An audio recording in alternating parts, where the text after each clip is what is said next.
ডিসেম্বরে জাতীয় নির্বাচন ধরেই প্রস্তুতি নিতে শুরু করেছে বিএনপি। আর সব মামলা প্রত্যাহার হলে ভোটের আগেই দেশে ফিরবেন দলের ভারপ্রাপ্ত চেয়ারম্যান তারেক রহমান।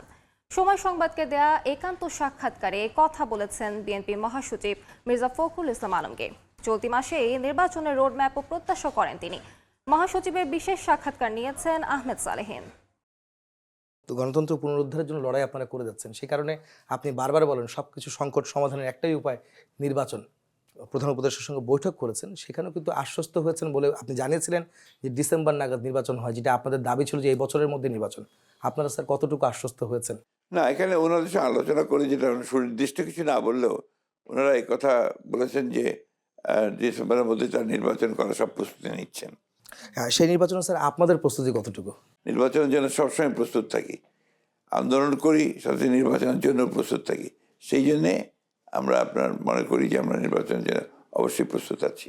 ডিসেম্বরের মধ্যে নির্বাচন হবে এটি আমরা আশা করব, প্রত্যাশা করব। নির্বাচন কমিশনারও বলেছেন যে আমরা প্রস্তুত থাকব। আমরা কাজ শুরু করেছি এবং ডিসেম্বরকে কেন্দ্র করে কাজ শুরু করেছে।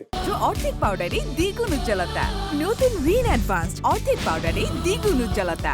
রাজনৈতিক মামলা প্রত্যাহার কিন্তু এখনো হয়নি। বিএনপির ভারপ্রাপ্ত চেয়ারম্যানের বিরুদ্ধে কিন্তু বেশ কয়েকটা মামলা এখনো রয়ে গেছে। তার দেশে ফেরার আমরা তো বলছি আমরা আইনগত প্রক্রিয়ার মধ্যে দিয়ে তার মামলাগুলো শেষ করার চেষ্টা করছি। সেই জন্য সময় লাগছে, শেষ হয়ে যাবে, আমরা আশাবাদী। এটা কোনো ইস্যু হবে না। কবে নাগাদ তারেক রহমান সাহেব আসতে পারেন দেশে? এটা নির্ভর করবে তার মামলা মোকদ্দমাগুলো এবং সার্বিক পরিস্থিতির উপরে। ইনশাআল্লাহ নির্বাচনের আগে তো অবশ্যই আসবেন। যে টানাপোড়েন শুরু হয়েছে ভারতের সঙ্গে বাংলাদেশের, আসলে অনেক নানা বিষয়ে বিএনপিকে অনেক সময় বলা হয় যে ভারতের বন্ধু না, একটা পক্ষ এস্টাবলিশ করার চেষ্টা করে। আপনারা এখানে কি বলবেন স্যার? ইন্টারন্যাশনাল যে পলিসি আর কি আপনার, সেই ফরেন রিলেশন সম্পর্কে, সে সম্পর্কে আমাদের একটা বক্তব্য আছে সবসময় যে আমরা সকলের বন্ধু হতে চাই, বা সকলেই আমাদের বন্ধু। আমরা কাউকে প্রভু হিসেবে মেনে নিতে চাই না। এটা তো আমাদের ওপেন ডিক্লারেশন আছে, এবং সে ভারতের সঙ্গে একই সম্পর্ক আমাদের রক্ষা করব আমরা।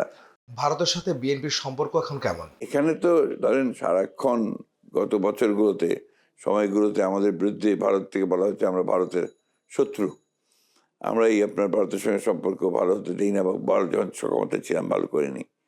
আবার এখন অনেকে বলছে যে আমরাই নাকি আপনার ভারতের মিত্র। মজার ব্যাপারটা হচ্ছে যে আমরা লড়াই করলাম 15 বছর ধরে ভারতীয় সম্প্রসারণবাদের বিরুদ্ধে, ভারতের ইন্টারফারেন্সের ব্যাপারে আমরা সংগ্রাম করেছি, এবং ভিকটিমস আমরা হয়েছি সবচেয়ে বেশি। সেই ক্ষেত্রে আমাদেরকে যখন আপনার মূল্যায়ন করা হয় সেইভাবে, কতটুকু সঠিক সেটা আপনারা মূল্যায়ন করবেন। তবে একটা জিনিস আমরা খুব পরিষ্কার করি, ভারতের ভুলটা ভারতের। ভারত আজকে যে অবস্থায় বাংলাদেশ সম্পর্ক ক্ষেত্রে দাঁড়িয়েছে, সম্পূর্ণ দায়ী ভারত। কারণ ভারত একটা মাত্র দলের উপর নির্ভর করেছিল এই দেশে তাদের সম্পর্ক উন্নয়নের ক্ষেত্রে। এই বিষয়গুলোই আপনার ভারতকে বাংলাদেশের মানুষের কাছ থেকে দূরে ঠেলে দিয়েছে।